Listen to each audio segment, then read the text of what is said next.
الحاجه اللي هاكد عليها تاني، والناس بتتكلم وبتقول انتوا ازاي بتتكلموا في الملف ده؟ ايوه اتكلم في الملف ده، ملف الهويه المصريه للمهاجرين غير الشرعيين، ملف ان احنا قافلين على اوروبا الباب. مش الهجره غير الشرعيه دي المؤرق الان، مش ترامب بيترشح دلوقتي عامل برنامجه الانتخابي انه هيرحل 5 مليون مهاجر غير شرعي من الولايات المتحده الامريكيه، اقوى اقتصاد في العالم؟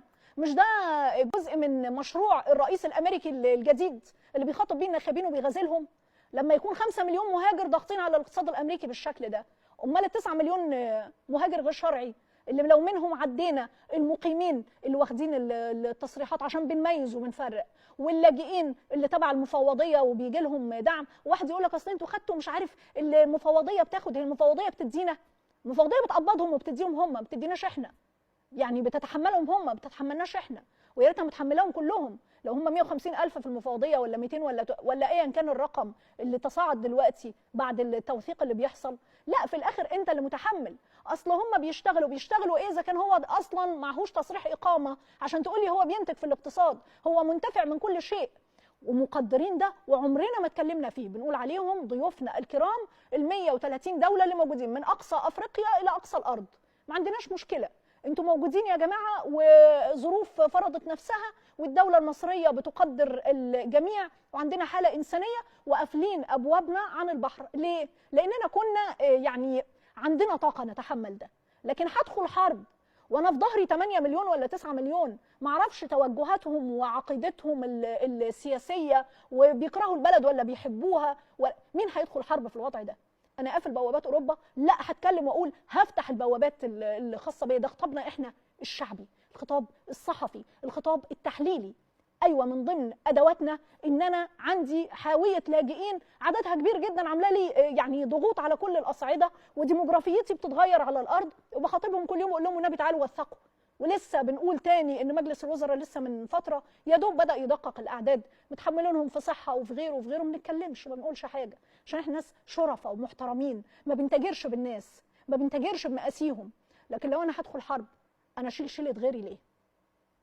مش ده كلام العقل ولا حد يزعل منه؟ انا بكلم بلدي، انا بكلم دولتي، انا بكلم شعبي، انت تزعل ليه؟ يعني انت في بلدك عايز ده، حتى البلدان اللي الناس جايه منها لاجئه ومهجره بتتعامل بالورق الرسمي وعايزه يبقى عندها استقرار داخلي وتبقى عارفه اعداد الناس اللي فيها وتبقى عارفه الكلام ده. انت تزعل ليه؟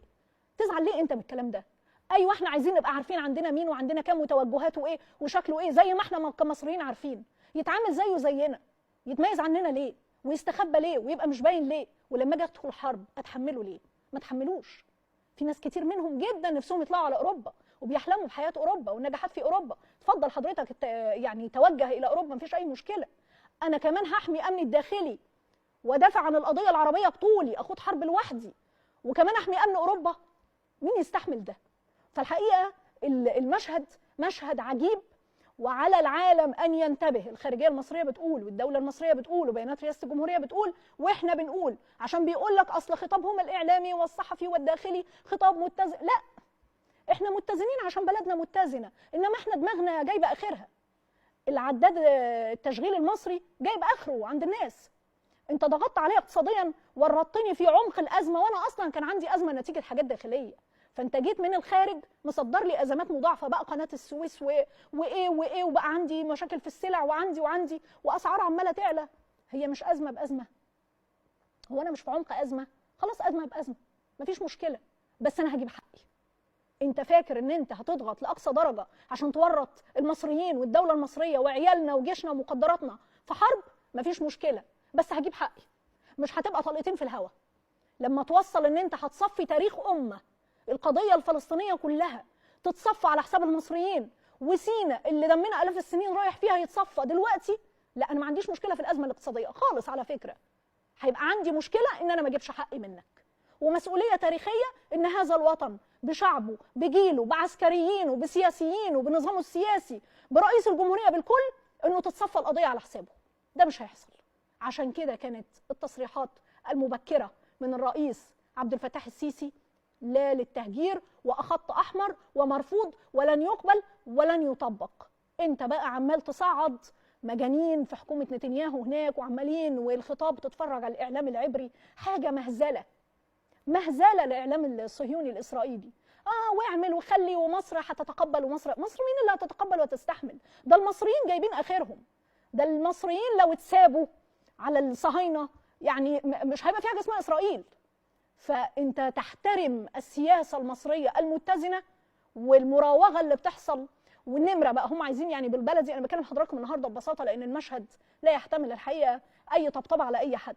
هم داخليا عندهم بيعملوا نمره طول الوقت، عايز يوصل لشعبه يعني ان انا جامد وان انا مش فارق معايا مصر وان انا ههجر وان انا هصفي وبدخل في قلب رفح. قلب رفح ايه ده؟ كلهم عزل، 1,400,000 بني ادم اعزل، انت نازل وسطهم. ده حماس يعني هقول بس سففتك التراب عسكريا بجيشك ده كله. ده احنا المحللين العسكريين بتوعنا، الناس الكبار شيوخنا قاعدين بيضحكوا عليك. الناس قاعده بتضحك على خيبتك العسكريه في اسرائيل، وانت كل يوم ترمي بلاك على مصر. مصر كانت السبب في 7 اكتوبر، مصر ستتحمل التهجير، اضغط على مصر، قول لمصر خدوا فلوس عشان مش سرب اخبار. وبعدين الكتائب الالكترونيه بقى اخوان على اللي عنده حقد على النظام السياسي في مصر، على اللي بيكره مصر اصلا ومخبي، على مش عارف مين. يقول لك اصل مصر وتخاذلها في القضيه، تخاذلها في القضيه الفلسطينيه. حطوا في عينكم حصوه ملح واتكسفوا. تخاذل مصر في القضيه الفلسطينيه، تاريخ وجغرافيا واقتصاد وامن وكل ده شايلينه على كتافنا في القضيه الفلسطينيه بطولنا، وتخاذل مصر في القضيه الفلسطينيه. طب انت عايز توصل ان مصر تدخل حرب؟ انت مش هتكون في امان في مكانك ايا كان المكان اللي انت فيه. لما الكبير بيتحرك خطوته بتسمع عندك. ما احنا خطوه مصر اصلا، حركه الجيش المصري دي مش هتبقى حاجه بسيطه. السيناريوهات دي كلها الدوله شغاله عليها على كل الاصعده، مش غفلانه الدوله المصريه عن حاجه، لكن خطابها محترم عشان احنا دوله محترمه. لكن صوتنا لازم يكون واصل ومعلن وعالي عشان الجميع يعرف ان الدوله المصريه هي يعني ضابط للتطلع اللي عند الشعب المصري. انت بتقول انه في ازمه اقتصاديه ومش لا، الشعب المصري والله العظيم المصريين لو جيت النهارده قلت بقولها تاني، انت في ازمه اقتصاديه ولا يقول لك ولا مليون ازمه، ولا اسرائيل تهوب ولا تضغط ولا تصفي القضيه ولا حد يهوب ناحيه حدودنا.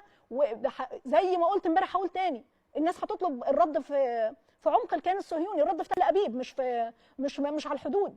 فده الخطاب الشعبي اللي واصل واللي لازم يكون واصل، واللي امنياتنا الحقيقه يعني احنا عايزين سلام وعايزين نستقر، بس ما تستهبلش، ما تفضلش تضغط اقتصاديا وتضغط سياسيا وتضغط امنيا وتضغط ان انت تزق الفلسطينيين وتفرم في الفلسطينيين وتموت في الناس والدم الفلسطيني كل يوم نشوفه وتوصلها للتهجير. مين يقبل بده؟ مين نظام تاريخي في العالم، نظام سياسي عسكريه اي حد يقبل بده؟ فتصور مجنون. ويبدو ان الولايات المتحده الامريكيه بسبب لعبه الانتخابات الداخليه عندهم مشكله في التعامل مع الكيان الصهيوني، مش عارفين يسيطروا. لكن اللوبي الصهيوني في الولايات المتحده الامريكيه يعرف يسيطر كويس قوي، لكن اللوبي الصهيوني مستسهل الحكايه، فاكر الموضوع انه يعني سيمر مرور الكرام، فوت والنبي عندك 10 15 20 30 ألف 300 فلسطيني ويبقى خلصنا من شويه ومصر تشيل همهم. مش هيحصل، مش هيحصل. ده اليوم اللي يحصل فيه ده يعني هنقول ايه؟ بس ده المصريين دماغهم. فبعتقد انه خطابنا واصل وصوتنا واصل، وكل الاحترام والتحيه والتقدير لخطاب الدوله المصريه المتزن حتى الان في ضبط النفس، ومستوى جديد هو مستوى الدوله المصريه جاهزه لكل السيناريوهات.